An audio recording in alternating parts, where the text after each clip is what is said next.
Okay, is your life a little dull? Feel like you're in a rut? Want some suspense and intrigue to brighten things up? Well, then get thee to The International. This film by Tom Tykwer is absolutely incredible. It stars Naomi Watts and Clive Owen, and just everything about this movie. The only way I can describe it is to say it's like the best orchestrated symphony that ever existed.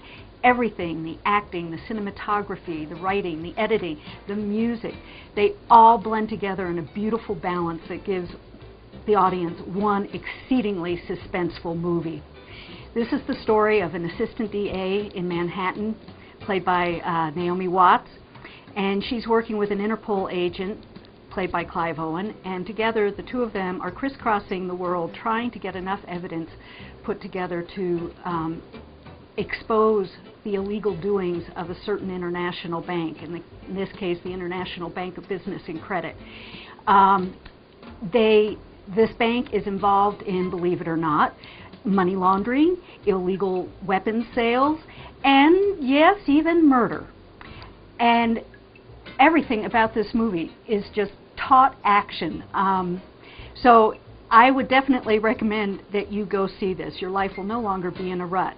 Now, the interesting thing about this movie is it was originally slated to be out a year ago. They held it back to redo some of the scenes, definitely to the benefit of the movie.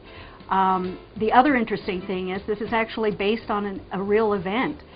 There was an international bank, I believe it was the Bank of Credit and Commerce International, who was doing just this very thing all through the 80s and into the early 90s.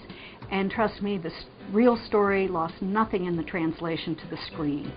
This movie is 118 minutes of nerve-wracking, raw intrigue, and will have you thinking well after the movie about just what banks have been able to get away with. Being released at a time when banks have lost their powers has done nothing to diminish the power of this movie.